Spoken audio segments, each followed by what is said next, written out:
Welcome on into the Wolverine.com podcast. This is the Maize and Blue Breakdown. Clayton Sayfie here with Anthony Broome.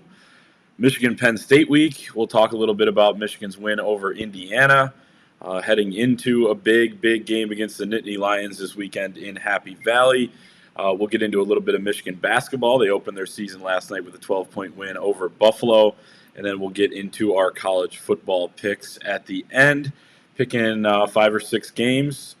I went 5-1 last week. Anthony went 4-2, so a pretty good performance by us. I did a little more research this week than last week, which kind of scares me, but we can get into that. Anthony, how's it going, man? I'm doing great. I went 4-2, so that's nothing for me to, no slouch on my end either. But No. yeah, it's been a good week overall. I mean, the health of the Wolverine staff is a completely different question, but we're all here. It's a big week with basketball getting underway on Wednesday, and then another big game unless Michigan wins it on Saturday, because we know how that goes. But another big game this weekend at Penn State. So a lot going on right now. Yeah, it's a good point. It's a huge game. If they win it, though, then Penn State was a garbage team, and that'll be the narrative from everybody. Of course, it's not true in reality, but that's perception, which drives a lot in college football. Michigan beats Indiana last week. Kind of a boring game, I guess you could say, but at the same time, Michigan did a lot of good things in that game. Still saw some struggles in the red zone. 2 of those were with J.J. McCarthy in the game. I think the biggest concern coming out of this game is the injuries and, all the offensive guys being out. Eric All and Donovan Edwards didn't play. Kind of, felt like they could have and will probably be back this weekend. And then you take a look at all the guys that went down in that game. Andrew Anthony, A.J. Henning goes down. Cade McNamara was in and out of the tent. And then Blake Corum, the most concerning out of all of them, a few snaps into the game, he limps off, kind of jumps off the field, no pressure at all on the one leg, ends up being in a walking boot by the end of the game in street clothes. And then defensively, Jamon Green going down. There's your third corner in a position that doesn't have a ton of depth. So that's basically the main storyline. We said coming into the game, just kind of take care of your business, do your job, do what you need to do, and come out healthy. They did the first part. They didn't come out necessarily healthy going into a big game at Penn State, but feels like they should be able to get a lot of these guys back. I guess, what did you see in that Indiana game? Your just kind of general thoughts. Yeah, I mean, it's probably about as boring and as routine as a 3 touchdown victory can be, right? If you want to if you want to go back to the old Jim Harbaugh ism of, there was some meat left on the bone or opportunities left on the field, I guess fine.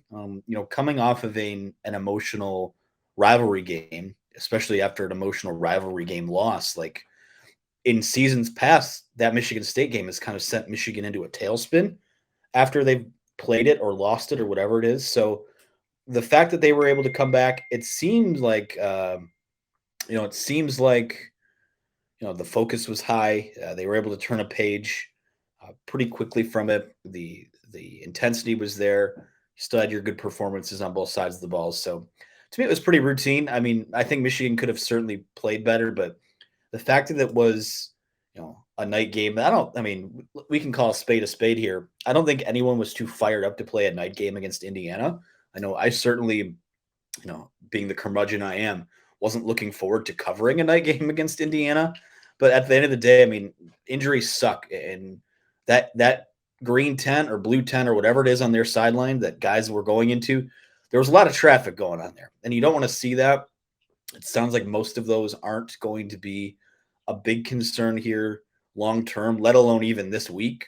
A lot of those guys should be back on the field. But yeah, I mean, it's as routine a blowout as we've seen this year from them. It's just they just kind of I don't want to say they sleepwalked into it, but it was they played the game and nothing too crazy or too spectacular happened. When it was over, they won by 3 scores. So on to the next.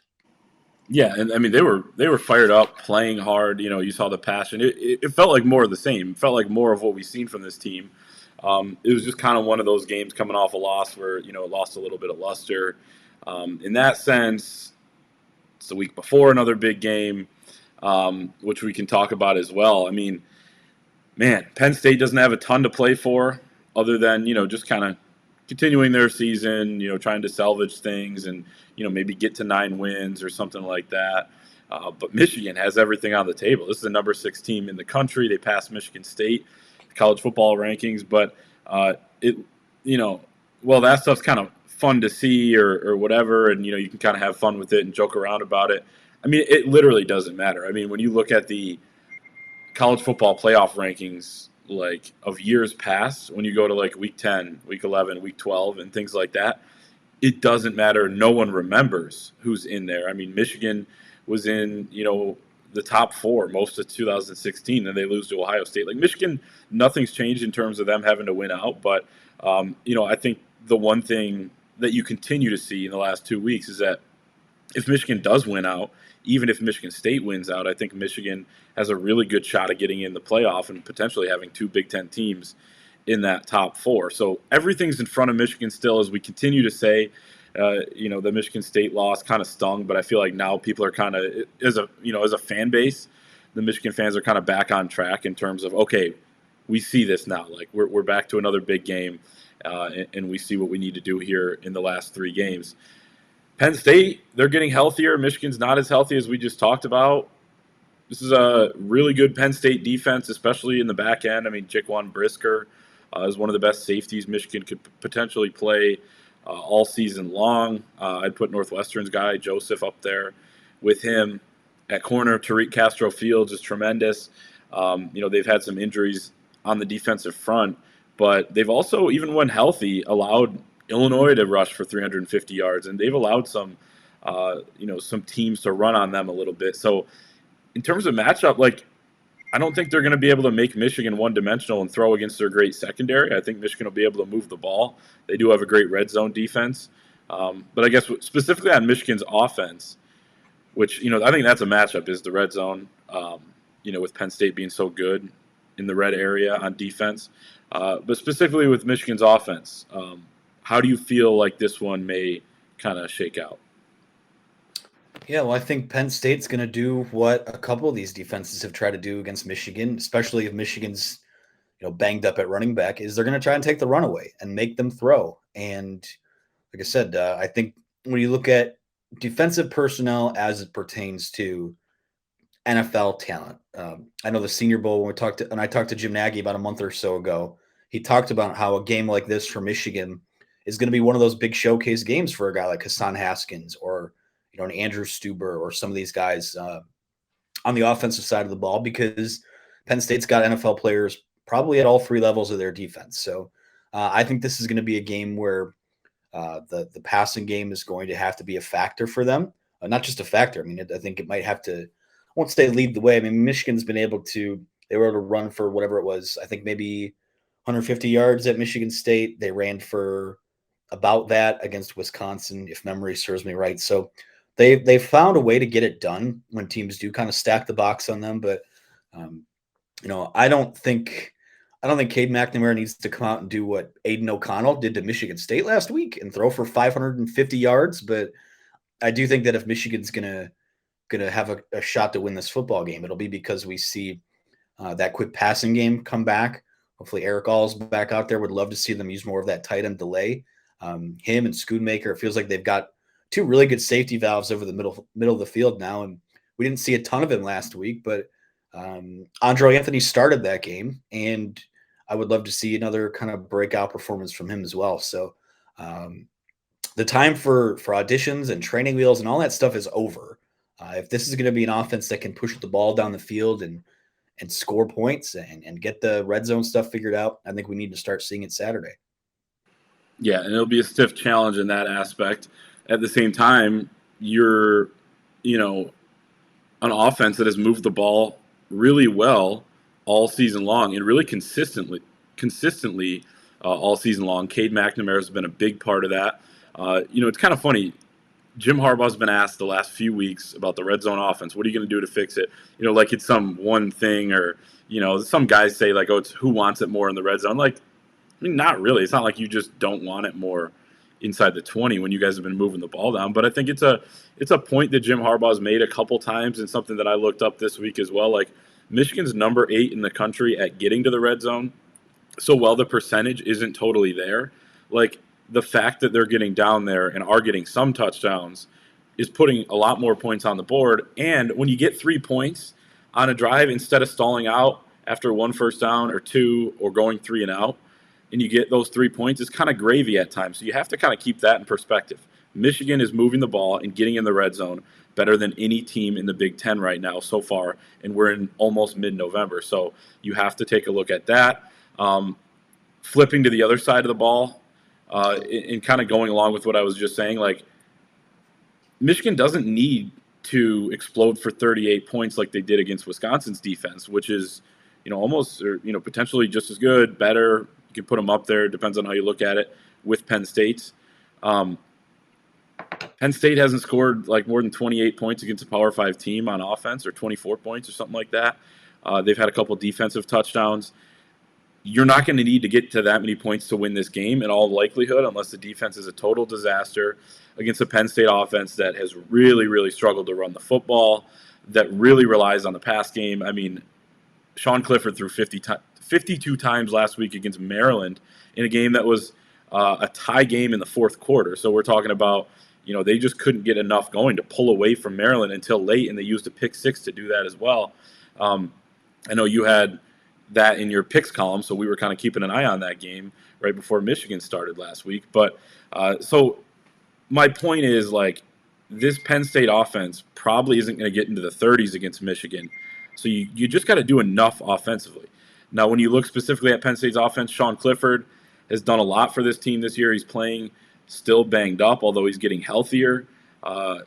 Chris Ballas wrote it in an article earlier, like, his last 3 or 4 games, he's negative 52 yards rushing. He's taking sacks, and he's not running as effectively as he normally does when he's fully healthy. So that's something to watch. Michigan has great edge defenders in Aiden Hutchinson and David Ajabo playing against, when you look at the numbers, these are not great Penn State offensive tackles. The right tackle has given up 26 pressures and 4 sacks this season. The left tackle, 19 pressures and 2 sacks. So, again, we kind of talk about these edge guys so much, but they do a ton for this Michigan defense, because if you're going to throw it 50 times against Michigan, and Penn State people I've talked to this week say, yeah, they're probably going to throw it 50, 60 times, then what? If Sean Clifford you want to give those two guys heat, that many those many pass reps to get to the quarterback, I mean, good luck. Exactly. Right? Like, look at the percentages. Each guy's over 20% when it comes to pressure rate. So they're in the face 20% plus 20%, you're nearing 40. I know it doesn't work exactly like that, but we're talking about guys that can get after the passer. Another key stat for me this week, Sean Clifford, according to PFF, against pressure, he's completing just 45% of his passes, and 5 of his 6 interceptions have come with another team, getting pressure on him, notching a pressure against him. Not great against the blitz. Cade McNamara's been pretty good against the blitz. Some quarterbacks are, right? They know where the blitz is coming from, can kind of attack that. Sometimes it actually, works in the offense's favor. Sean Clifford, not so much. So Mike McDonald has a lot to work with. He can bring some different looks at them, confuse Sean Clifford a little bit. We've seen him do that with other quarterbacks. Now, he's better than most they've faced, so you got to give him that credit. But I like Michigan's chances here defensively. I don't think it's going to be a Michigan State game where they give up a bunch of big plays. The one guy that does scare me, though, Jahan Dotson, 242 yards, program record for Penn State last week. So I threw a lot at you, but I guess there's kind of a lot to look at when you look at this Michigan defense going up against a Penn State offense that, for as much as people want to talk about Michigan being one-dimensional, Penn State's pretty one-dimensional right now. The fan base, talking to guys over there, are pretty frustrated with the lack of running game. Yeah, I mean, you stole most of my thunder, so I guess we can just close this up now. To me, this is pretty similar to the game that Michigan played at Penn State a couple years ago, in that the key to the game kind of just feels like, I mean, then it was stop KJ Hamler, and they couldn't stop KJ Hamler, and they lost. This game is, to me, the same deal. Stop Jahan Dotson. You stop Jahan Dotson, it's going to be pretty – you're going to set yourself up pretty nicely here. Dotson has 22 catches in the last 2 games. They're getting him the ball a lot. He's got 71 catches, closing in on 1,000 yards for the year, 9 touchdowns. So to me, you take that guy out of the game, and that pass rush gets there. To me, I mean, I understand the reservations from a fan perspective or national perspective, like, oh, it's a big game on the road. Jim Harbaugh hasn't won a ton of these, hasn't won at Penn State since 2015. But when you look at the matchups and the areas that look like they will determine which direction this game goes, outside of a Jahan Dotson, breakout game, which, listen, the guy might be a first-round talent. So that's not outside of the realm of possibility. I'm not totally dismissing that. But if you're able to at least limit him, you have to feel pretty good if you're the Michigan defense. Because we've heard Taylor Upshaw say this a few times this year, where he goes, hey, we feel like if they get us 3, that's enough. And that's not going to be enough. I love that mentality. I love the mentality. You're right, though. You're right.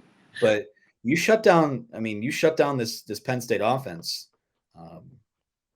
This should be a Michigan win. It all points to that for me. No doubt. And you make a great point when it comes to stopping Jahan Dotson. Way easier said than done. He's a great receiver. You mentioned his numbers. I mean, he's nearing 1,000 yards, 900, whatever. The adjustment that Michigan made last week, I think, was for a number of factors. When you're talking about Dax Hill, moving him to safety, which, like, we call him a safety. I always write, Dax Hill, safety Dax Hill. Like, he's played nickel the entire year. He's played some safety. Washington was a game where they had him back there and things like that. But as the season has gone on, he's been more so just sitting in that nickel spot, basically manning up with the opposing nickel and then causing havoc on any sort of short pass or any sort of run to the outside. Like, good luck coming to that side. So that position's been so good for him. It's been effective for Michigan's defense. But moving him back to safety, not only the free safety spot, but also playing him at strong safety. Like, they said bringing in Mike Barrett, playing him at the slot, and then being able to move him inside the linebacker when, they, in short yardage type situations if they have to, without subbing. That's one reason. But at the same time, it doesn't shock me, or it wouldn't shock me to hear, and, we won't get specifics on, why they make these types of moves, and for good reason.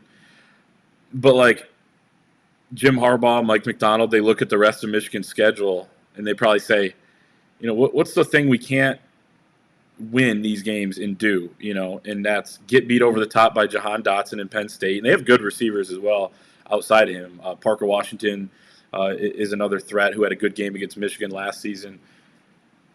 In Ohio State, the same thing. That one's a totally different beast, but at the same time, like, you're not going to beat them with the effort you had from the safety spot in the defensive backfield that you had against Michigan State, for example, on some of those big plays that they allowed.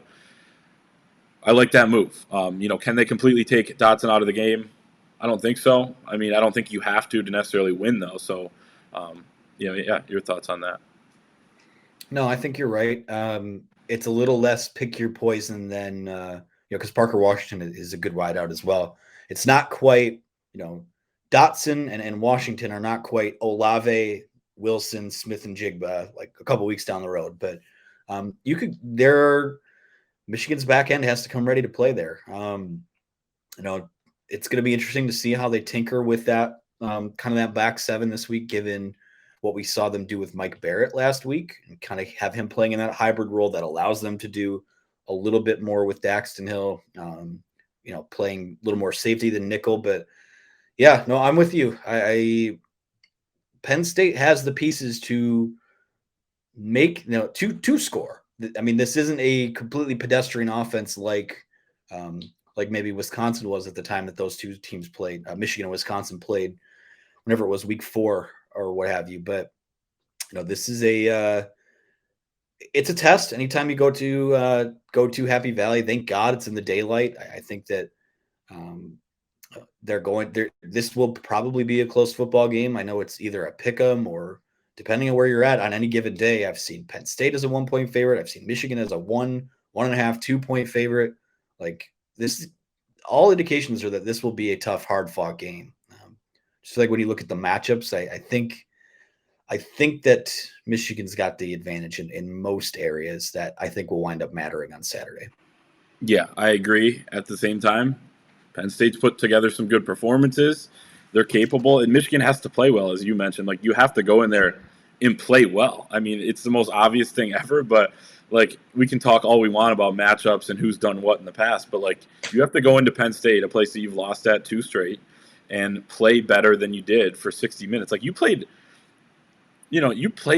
well for the majority of that game in 2019, and you came up short. And you look like Yeah. the better team. I mean, there was no question to me. You looked at Most the of the time when you play well, you're going to win football games unless you're Nebraska. So it's true. It's the crucial mistakes, and we actually saw it. Michigan against Michigan State. Like, you can be the better team, you can outgain them, you can do it. There's a reason why there's points, and there's a reason why we talk so much about not making mistakes because they matter a ton, even if you do a bunch of things right. So Michigan's got to go in there, play clean, as Doug Skeen was saying on the podcast the other day. Chris Ballas saying the same thing. I mean, to play clean football, like play the way you've been playing, do the things you're supposed to do. It's so obvious, but like from a player's perspective, I see it from Schem's perspective too. It's like that's what they're tasked with going in there and doing, just doing your job. And Michigan, in my opinion, has kind of more of the horses this year when it comes to how they're playing as a team than Penn State, and we'll see how it shakes out. Let's talk Michigan basketball real quick before we get to our picks. Wednesday night at Chrysler, man, just to start, I mean, it was your birthday, so happy belated birthday on behalf of everybody at thewolverine.com and our listeners, if I could speak for them. Good Thank birthday you. being inside Chrysler. I mean, man, great environment, especially in that second half, and we'll talk about, the run that Buffalo made and how that's a good team, but like great environment, great to see everyone back. We both got there a couple hours early. It's like, why the hell not? I mean, just get in there and kind of take it all in because it just felt so normal. It felt the same as the first football game to me, or it didn't feel like we had last year with no fans. Like it felt like we were just back to normal, but at the same time, you got to kind of, think to yourself like, okay, this is pretty cool. This is pretty special. It was kind of jarring just because I can't completely forget what last year was in terms of like we would show up, literally park right outside of the Chrysler Center entrance, walk in, do your little COVID survey, walk to the media place, and that's where you sat until you left because we weren't doing post game in person. It was, we were doing it on Zoom from the seats that we were sitting watching the game at, of course, distance and all that stuff. So there's the fake crowd noise. There was, later in the year, families started to come through. So there was at least a little bit of atmosphere in the building. But, and make no mistake about it, like last night's crowd or Wednesday night's crowd, I should say, was, it was fine for a 6:30 tip on a Wednesday in November. I thought there'd be a little more people there for the ceremony, but again, just the scheduling, I think, of the game time and what it was. Despite Buffalo being one of the better teams in the MAC, I don't think that's exactly a name that was going to draw people out to Chrysler the same way that I don't know, pick any Power 5 team, but good atmosphere overall. It was so good to be back. I mean, guys like Hunter Dickinson and Terrence Williams, and obviously the freshmen, that's the first time they've played in front of a college basketball home crowd. So how exciting that must have been for those guys. It felt good and right to be back. No doubt. And it didn't feel like that was the first game. And I know they fed off the crowd, and there were, good crowds there in Indy for the amount of capacity that was allowed. But like, it didn't feel like it was the first time Hunter, Terrence, those guys were in front of the home crowd because like they're so connected. Like when you look at, social media become, more and more of a thing. Like they're so beloved, especially Hunter, by that crowd that it just felt so natural. But yeah, them talking about it afterwards was kind of cool because you get that reminder that that's one of the reasons why they play college basketball. In terms of the game in general, Michigan gets out to that hot start, and I wrote about this in my 5 takeaways. Like Caleb Houston, the guy pictured on the screen for the YouTube people right now, was so good early on. He's running the floor.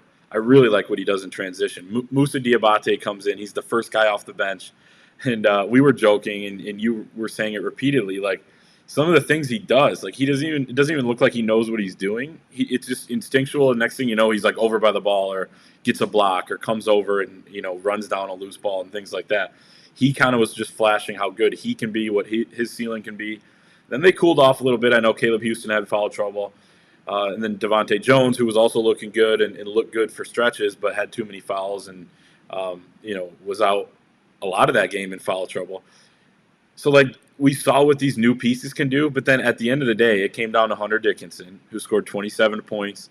It was fantastic against, it's kind of what you expect him to do against a smaller team. Like they have a couple 6'11" guys, but those guys are pretty skinny, and Hunter could kind of overpower them.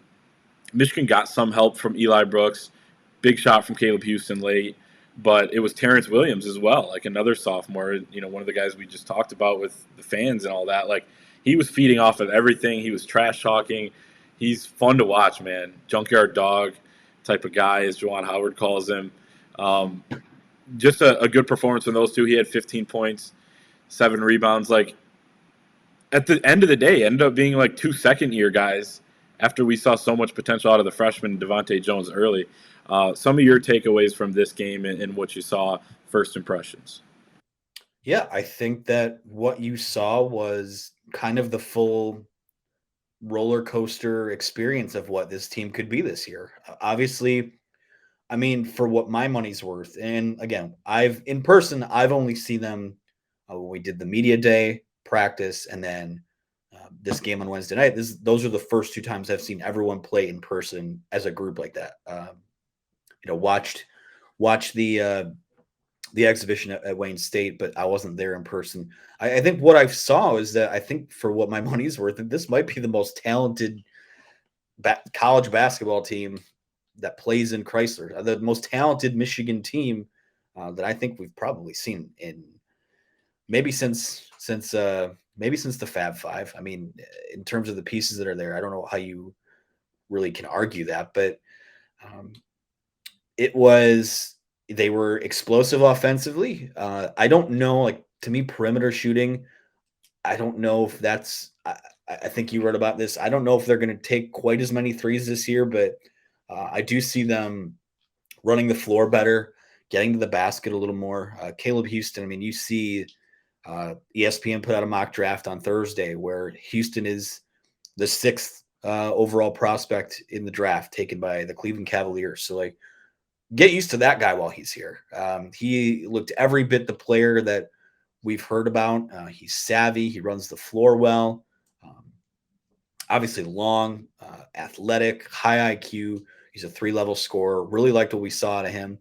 Moussa Diabate. And let me say this about him. When I say that it doesn't look like he knows what he's doing, I mean that as a compliment. He's not clumsy out there, but he is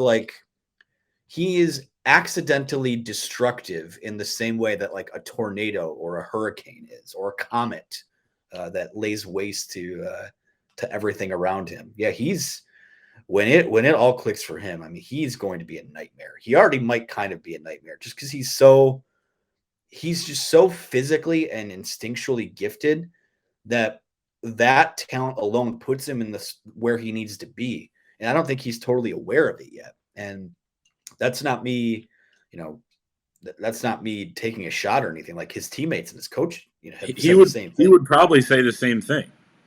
Based on like the things, that's why he's working with Juwan Howard. There's few people, forget college basketball, in NBA, college, at any level of basketball, who have the type of pedigree that he does in developing big men. So, and that's without even talking about Hunter Dickinson with about as quiet a 27-point performance as you can put up. I mean, it wasn't quiet. They were all meaningful, but I think we were all oohing and eyeing at what the freshman could do. And, Devontae Jones had a couple good moments. You saw it with him. I mean, he's going to take some gambles on the defensive end of the floor, but with that wingspan, he could stick his hand out and poke something away at any time. So this is a good group. I know they weren't completely at full strength. Zeb Jackson was out for the 2nd game in a row, but yeah, I mean, that's a good Buffalo team too. I mean, that Buffalo team is going to, if not win the MAC, it'll probably be in the MAC tournament, final with a chance to go to the NCAAs. So I said this to you on Wednesday night. I mean, I leaned over and like, this was an NCAA tournament caliber matchup for Michigan, depending on how seedings and such could match up. And I think this wasn't a bye game where you play South Dakota A&M State and just beat them by 40 points and get out of there. This was a good, hard-fought win. And I think on opening night, outside of a few lapses here and there, which you're going to see over the course of 30-plus games that have 40 minutes apiece in them. It's not all going to be perfect all at once, but I really liked what we saw on Wednesday. Yeah, and there was some panic in the game thread, as expected, right? There always is, even when Michigan wins by 40 in some of those games you're talking about. But, like, basketball is a game of runs, and they were playing a really good team, as you mentioned, in Buffalo. Like, Jonathan Williams is a dog. I mean, that dude, 32 points for him, he's going to the bucket strong. Like, he's hitting pull-up jumpers. He was, like, running the pick and roll well, kicking it out to other guys. Like, he was damn good. So, like, there's good players. Josh Mballa, their power forward, who played really good defense, kind of didn't let Brandon Johns get in a rhythm earlier on in that game. He's a great offensive rebounder. He grabbed 3 of those, and they attacked the offensive glass. Like, they did what they do. That was a team last year that played really fast like they did last night. They crashed the offensive glass, and, they just kind of, like, drive in, collapse the defense, kick it out, drive in, collapse, like, just try to get you rotating. And Michigan, failed to do that at times efficiently with, a lack of Devontae Jones on the floor and things like that. His wingspan, as you mentioned, very good, takes the gambles, fine. But, like, maybe the wingspan is like a blessing and a curse because, like, he thinks he can get every ball, and you see him just kind of going after stuff, and he'll learn at this level especially, but he's got to stop fouling so much. Otherwise it's going to be a problem there at point guard, especially with, some young guys behind him at that spot. But we'll let things unfold and go more than one game before we make any, grand proclamations. Saturday night, Michigan takes on Prairie View A&M in Washington, D.C., neutral site game at 8 o'clock. So everybody, let's say Michigan beats Penn State. It's about 3:34. This is an ABC game, so it could be closer to 3:30, although Penn State might throw 60 times, so we'll see. And then go out to dinner, have a drink. 8 o'clock comes around, relax, watch Michigan probably smash Prairie View A&M. This is a team that played St. Mary's on Tuesday, lost by 19. They're about to play San Francisco. This is in California, both games, tonight, and then they play Michigan on Saturday across the country. So it's going to be a tough one for them. But then the Wolverines take on Seton Hall on Tuesday night in the Gavitt games. Big East, Big Ten crossover. 9 p.m. start for that one. So no excuses there. Plenty of time for people to show up. They might not want to show up, though, because it'll be such a late night. But the Michigan fans, for the ones that were there, thought it was pretty loud there in that second half, especially. And smart crowd, obviously. They know when it's a big moment, big play, and there are a lot of them down the stretch there for Michigan. Should we do college football picks and get into this thing? As I mentioned at the top, I may as well. We both did well last week. May as well keep them going, right? We did. So 5-1 for me, 4-2 for Anthony. He has me overall record though at 13-11. I'm straight up 500, bowl eligible at 12-12. I believe that's accurate, right? In the spreadsheet I'm looking at. It is, yes. Okay. Best of my knowledge. Minnesota at Iowa. Iowa 5.5-point favorite. I am going to pull up a stat real quick. Iowa 5-0 in its last 5 against Minnesota, straight up, and 5-0 against the spread in the last 5 against Minnesota. I'm going to take them to cover 5.5 here. You took Iowa, right? Yes. Yep. Okay, sorry. That's a bad co-host. That's bad co-hosting on my part. I wasn't paying attention. You're good. You're good. I'm going to go with Minnesota only because, and this is more of a feel, you're taking a little more of an analytical approach this week, which I'm here for. I've been riding these on feel, so I'm going to keep that going. Minnesota is they're masters of the up-down game. Last week, pretty down. You shouldn't lose to Illinois, but this matchup for them, the way Iowa has been up and down since their turnover luck has started to run out, I don't know. I have a feeling that Minnesota is going to get a win right after, following a pretty disappointing loss. So give me Minnesota in this game. I don't hate that. Yeah, it is freaking me out a little bit that I did some research and have some stats, so it could backfire on me. Yeah, it's funny. PJ Fleck signs that extension, then they go lay an egg against Illinois. So, there's the Minnesota administration / boosters that ponied up. There's your thank you gift from PJ Fleck. Michigan State minus 13. I have Michigan State covering minus 13. Maryland's pass defense is one of the worst in the Big Ten in the country. They're 0-5 against the spread in the last 5 games. Give me the Spartans to bounce back. They still have a lot to prove, a lot to play for, some bigger games ahead for MSU, and they win by a couple touchdowns. Yeah, Maryland has the ability to attack Michigan State's pass defense, but I just think they're kind of a dog of a team overall. And, if nothing else, Michigan State's coming off of a loss. Their destiny is still in their own hands, much like Michigan's is. And they were served a good old-fashioned dose of disrespect this week with the college football playoff rankings. So give me Michigan State in a grudge game. They are wearing those ugly jerseys, though, with the neon state. Did you see that?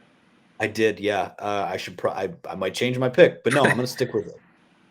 It might be good for like a point or two. So just keep an eye on that. If they lose, yeah, those call it the neon factor. Definitely. So Tennessee, 20.5 point underdogs, right, to Georgia. Why do I not have this? Yeah, Georgia, 20.5 point favorites at Tennessee. Tennessee bounce back win over Kentucky. Joe Milton did not play last week, hasn't been playing, but their quarterback looked good from what I saw in the box score. So here's me just going off of stats, and I didn't watch that game. I'll be completely honest with you. I think they stay inside the number 20.5. I don't know. That's kind of more of a feel type of thing. I don't have any stat to back that up other than that Tennessee's kind of trending in the right direction, I guess. I don't know. Yeah, Tennessee's offense has played really well since it stuffed Joe Milton back in the locker. I think they've been playing well. I think Georgia has been playing like Georgia is a good touchdown better than everyone else in terms of their scoring defense. I have a feeling that they're in for a bit of a chaos game this week in one of those. I'm not saying they're going to lose, but I think this is just me making another pick on feel. I think they're due to be in a football game, and Tennessee might give their fans some hope here and then lose in heartbreaking fashion. But I do think that Tennessee will cover that number. And Tennessee's a good offense. Joe Milton didn't make them look that good earlier on in the season, but they're putting up some points and yards here as of late. I know that's a good Georgia defense, but score a couple touchdowns, you could stay inside that number, which is pretty big at this point. Purdue and Ohio State. This is a game that some people are saying, man, Purdue might do it again after beating Michigan State. They might upset Ohio State. It's a 21.5 point line. They did win outright. I predicted Purdue to win that game outright, so credit to me for that. Pat on the back for myself. I think Purdue is going to stay inside this number too. It's similar to that Georgia game, in that Purdue has a really good offense. They're able to throw. Ohio State's about 90th in the country against the pass. And I think they're going to put up enough points to stay in that game against Ohio State, which, I don't think is going to shock many people. I think it's a little more shocking that it's 21.5 than not. I know it's in Columbus. It's different for Purdue. They're not playing at home, but give me the Boilers, man. They're going to keep it going. Yeah, this has sucker bet written all over it because it's one of those things like, whoa. I think last I checked, like 76% of the money is coming in on Purdue on this game. That's scary. That's a wrap. Here's a stat because the sports books don't lose. They turn in a profit every month. Here's a stat for you, and this isn't maybe not even because this is a big number. Is this a stat off? Are we in a stat off right now? Not really. I don't know. Ohio State's 8-1 this year. They are 4-1 against the spread. So we hear all the time, good teams win, great teams cover. They just kind of been so far in that regard. For comparison's sake, and I'm just saying here. That's all. Michigan's 8-1, 7-2 against the spread this year. I do think Purdue 5-4 against the spread this year. I do think that Purdue will cover this number. I expect Ohio State to win. I don't think that, they say things come in threes, but I don't think that'll happen for Purdue. I think they will probably put up a fight, cover the number, but not win the game. I could see it being like a backdoor cover too, where it's like a 28-point game and we see Aiden O'Connell to David Bell maybe late in the game against, like we keep talking about, an Ohio State pass defense that is extremely susceptible on the back end. So we'll see how that one plays out. I do feel like that could be a sucker bet. I think you're right. Texas A&M, we're looking at this spread being they're 2.5-point favorites at Ole Miss. Now, this one I did more research for, less stats than anything. But looking into stories, I read a couple articles checking on Matt Corral's health for Ole Miss. He hasn't practiced in the last 2 weeks. He's still nursing that left ankle injury that he hurt late in the game against Tennessee, if you remember that game, which was a crazy game that Ole Miss ended up winning. I think there were over 100 points scored. I had the over in that game. Again, credit to me for that. But he hasn't been the same guy. I was looking at his box scores, which I don't have pulled up anymore, but one touchdown last week against Liberty. He threw for nearly 300 yards. That's an offense that puts up a lot of yards, though. It runs fast pace. The last 3-4 weeks, he just hasn't been the same guy. He's kind of fallen off when it comes to the Heisman race. And I don't think against this really good Texas A&M defense that doesn't have a great offense, but Texas A&M, really, really good defense, I don't think it's going to be enough. So I'm going to take Texas A&M to cover 2.5. Okay, well, the reason I put this game on, not only because, this is the night game, so I like that you did. I like that you did. No, to me, this is one of the more exciting games of the weekend for me. And the reason I put it on here is if Michigan does not play in the Rose Bowl, I think this is the game between Michigan's going to play one of these two teams in a bowl game, whether it winds up being in the Peach Bowl or, let's say Michigan loses on Saturday. We hope not. Goes to the Citrus or Outback or whatever. One of these two teams, this is my bold prediction, Michigan will be playing one of these two teams in bowl season if they don't go to the Rose Bowl. But all that to say, I am going to go with Ole Miss in this game. I think they will cover the 2.5. I know there's some questions about health on the offense and all those types of things, but go with Ole Miss.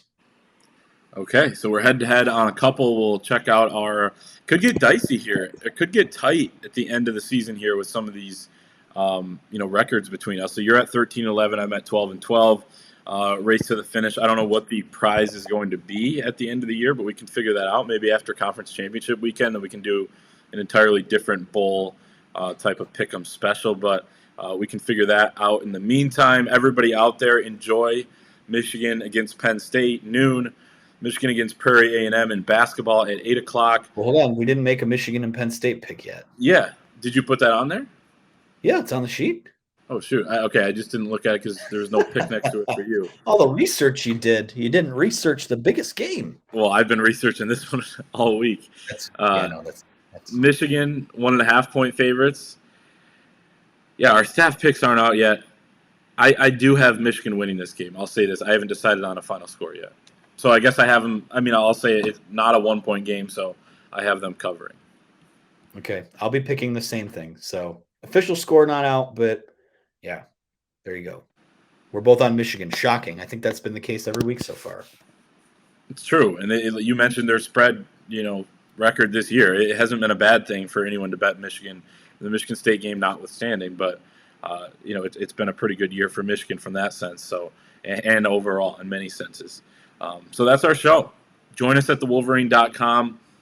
$1 gets you an entire year over at thewolverine.com, now on the On3 network, which is revolutionizing the way college sports are covered and followed by fans. You can join us on our message board over there. Again, just $1. Anthony, if you DM Anthony, I used to say it, but now he's got some money to spare coming off his birthday, I think. So DM Anthony. He will hook you up with $1. I'm speaking for him. He will Venmo you $1. So your year is essentially free if you do it pretty soon here. So go and do that right now. But sign up with us for $1 at thewolverine.com. No reason not to. Join our community with thousands and thousands of Michigan fans. We will see everyone over on the fort and enjoy this weekend's games.